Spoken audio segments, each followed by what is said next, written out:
Good morning students, how are you.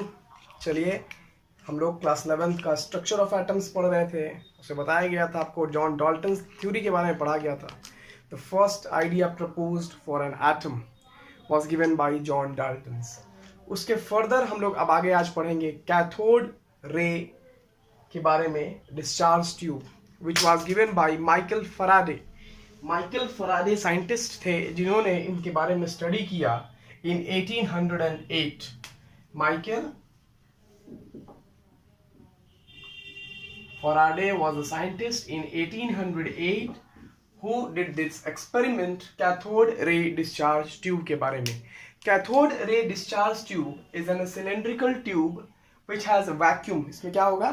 Vacuum रहता है. Discharge tube है जिसका शेप सिलेंड्रिकल है और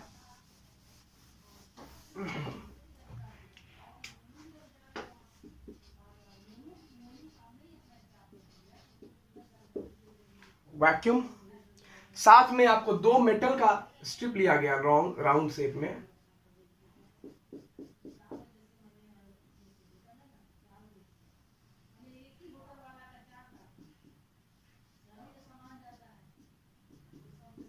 so it is an discharge tube, cylindrical discharge tube लिया गया जिसमें दो ठो मेटल प्लेट लगाया गया और एक मेटल प्लेट में बीच में होल कर दिया गया था. ठीक है.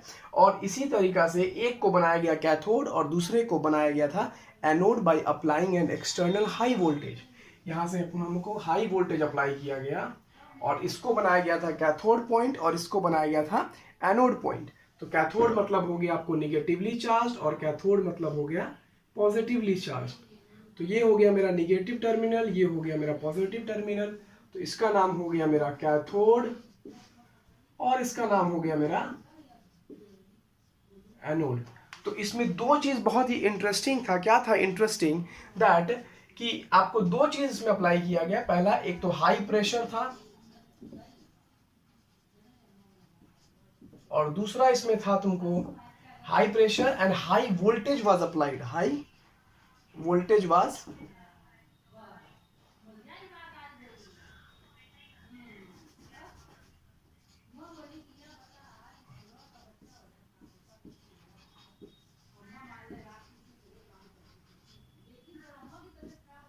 ठीक है.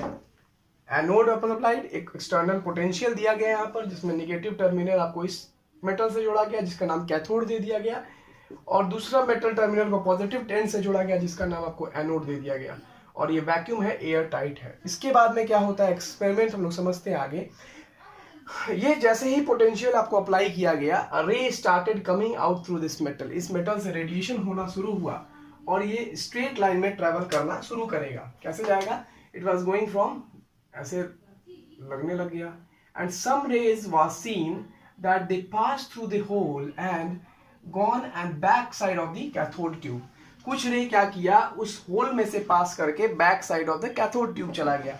इस कैथोड ट्यूब पे मेरे पास, इस कैथोड ट्यूब के ऊपर यहां पर आपको होता है जिंक सल्फाइड का लेप लगा रहता है. जिंक सल्फाइड और फास्फोरेसेंट होता है. क्या होता है? फास्फोरेसेंट.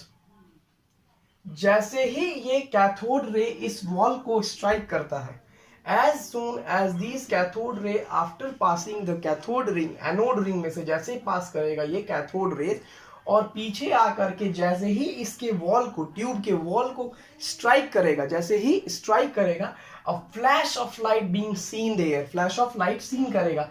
तो ये जिंक सल्फाइड और फॉस्फोरेसेंट का यही प्रॉपर्टी होता है कि व्हेनेवर अ चार्ज पार्टिकल और charge light strikes on it, a flash of light is being scene.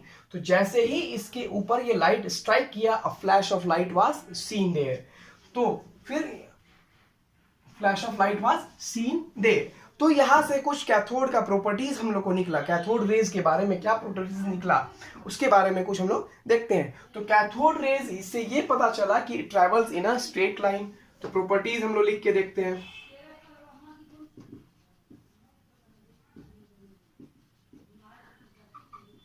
It travels in a straight line. दूसरा क्या था? रेज आपको कैथोड से निकल रहा था और एनोड की तरफ जा रहा था, यानी कि it originate from cathode to anode, यानी कि C टू A की तरफ जा रहा था। इस वजह से इस रेज का नाम क्या दिया गया, कैथोड रे बोला गया था, because it is originating from cathode and going towards anode, so the rays was named as a cathode rays. ठीक है। तीसरा पॉइंट कि कैथोड रेज के पास में काइनेटिक एनर्जी भी होता है। अब ये कैसे पता चलेगा कि ये जो कैथोड रेज मेरा जा रहा है, जो पास कर रहा है, इसके पास काइनेटिक एनर्जी भी है? तो हम लोग क्या करते हैं, इसके लिए कुछ एक प्रोपेलर,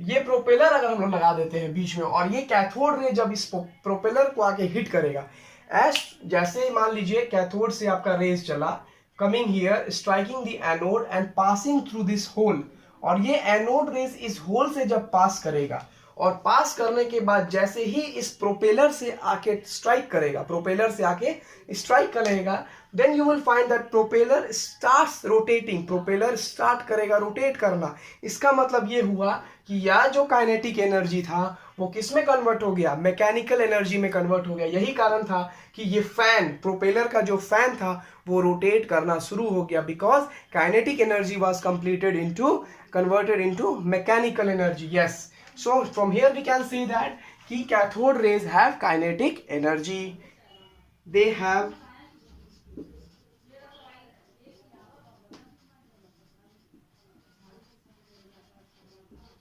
काइनेटिक एनर्जी। तो ये सारा आपको सिस्टम किसने बताया था, the scientist Michael Faraday in 1808।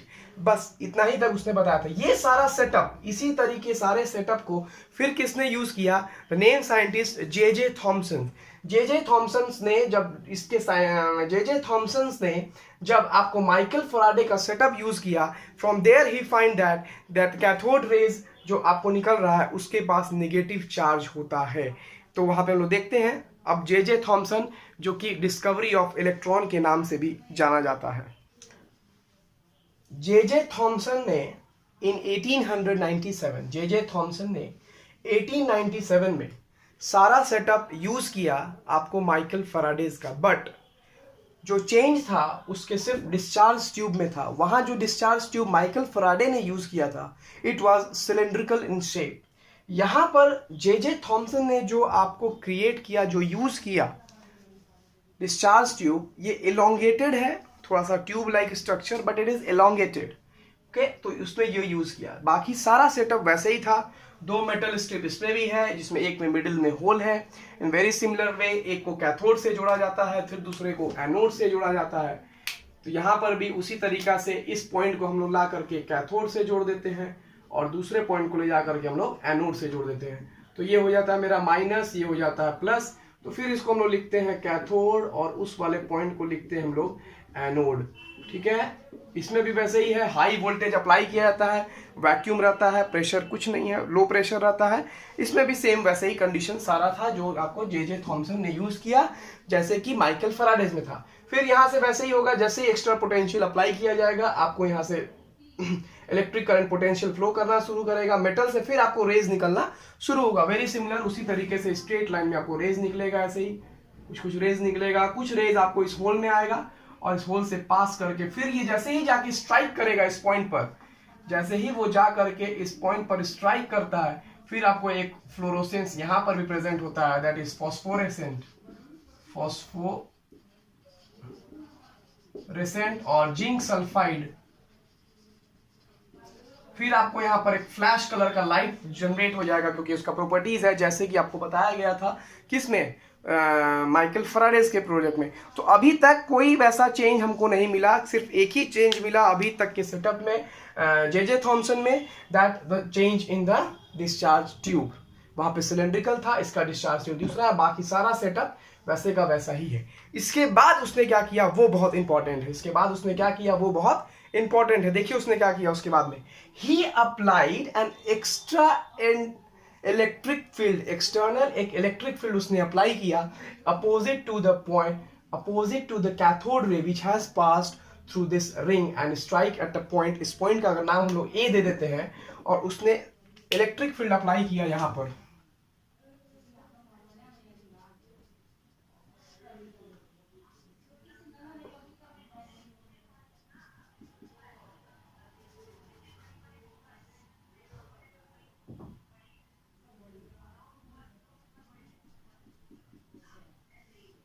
Electric field दिया, इसका पोलैरिटी पॉजिटिव और इसका positive negative, then he saw a lot of difference there. जैसे ही इसने यहां पर एक opposite electric field, external electric field apply किया, then he saw there was a drastic change. Change क्या दिखा गया? The deflection was seen in the cathode rays which has passed through this ring. जो कैथोड रे से ring पास किया था, जिस whole से रिंग से जिस रिंग से कैथोड रे ने पास किया था, उसमें डिफ्लेक्शन पाया गया। What was the deflection? किस डायरेक्शन में डिफ्लेक्शन हुआ? तो ये पाया गया कि द रेज यहां से निकला और ऐसे ही पास करते, और there was seen a huge deflection and was named strike at a point B. यानी कि उस रे को स्ट्राइक करना चाहिए था एट पॉइंट ए पर, लेकिन जैसे ही इलेक्ट्रिक फील्ड अप्लाई किया गया, वो रेज आपको डिफ्लेक्ट किया पॉइंट ए से हट के पॉइंट बी के ऊपर। सो ये पता चला यहाँ से। अब इस क्राइटेरिया से हमको ये पता चला, क्योंकि एक खास प्रॉपर्टीज होता है चार्ज का कि like charges repel each other and unlike charges attract each other. क्या प्रॉपर्टीज होता है? खास एक प्रॉपर्टीज होती है फॉर द चार्ज कि लाइक चार्जेस रिपेल करता है, और अनलाइक चार्जेस जितने भी होते हैं वो आपको क्या करते हैं? अट्रैक्ट करते हैं। तो इसका मतलब ये हुआ कि जो कैथोड रेज मेरा चल रहा था, उसके पास कैसा चार्ज था? निगेटिव चार्ज था, तभी तो वो पॉजिटिव टर्मिनल की तरफ डिफ्लेक्ट होगा, क्योंकि यहां पर निगेटिव है। निगेटिव निगेटिव कभी अट्रैक्ट नहीं हो सकता है। इस वजह से पॉइंट ए से वो पॉइंट बी के तरफ आया। क्यों? क्योंकि बी के पास जो इलेक्ट्रिक फील्ड जनरेट हो रहा था, वो कैसा पोलैरिटी शो कर रहा था? Positive charge. तो इससे ये प्रॉपर्टी मेरा सामने आया कि cathode rays are negatively charged. पहला पॉइंट हमसे क्या निकला यहां पर? कैथोड रेज आर निगेटिवली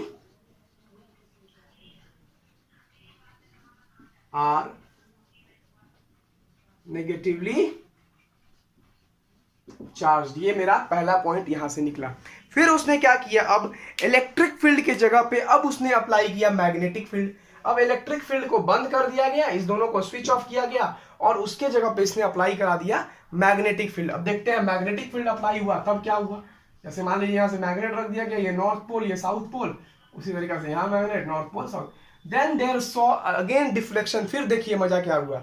अब रे जब इसको आप स्विच ऑफ कर दिए, जब electric field was put off, तो रेज आपको वहां से निकला, कैथोड रे से रिंग से पास करेगा और वो ओरिजिनल पाथ ए पर चला जाएगा। लेकिन जब इलेक्ट्रिक फील्ड ऑफ कर दिया गया, पॉइंट ए पर आपको कैथोड रेज पास करने लग गया, और उसके बाद हमने मैग्नेटिक फील्ड यहां पर लगा दिया। क्या लगा दिया? मैग्नेटिक फील्ड लगा दिया। तो जैसे ही मैग्नेटिक फील्ड के फिर कांटेक्ट में, फिर उसके रेंज में जैसे ही आपको आ जाता है कैथोड रेज, जैसे ही कैथोड रेज मैग्नेटिक फील्ड के पास आ जाता है, then again we saw a huge deflection in the cathode rays. फिर कैथोड रेज में ह्यूज डिफ्लेक्शन देखा गया और वो एक अलग डायरेक्शन में मूव कर गया। यानी कि अब कैथोड रेज ए पॉइंट के जाने की जगह दूसरे डायरेक्शन में मूव करके और ये पॉइंट सी पर चला गया। कहां चला गया? पॉइंट सी के ऊपर चला गया। इस पॉइंट सी के पास वो चला गया। तो इससे ये पता चला कि इलेक्ट्रिक फील्ड और मैग्नेटिक फील्ड चार्ज है। चार्ज का मेन प्रॉपर्टीज क्या होता है कि इलेक्ट्रिक फील्ड और मैग्नेटिक फील्ड दोनों में डिफ्लेक्शन उसने शो किया।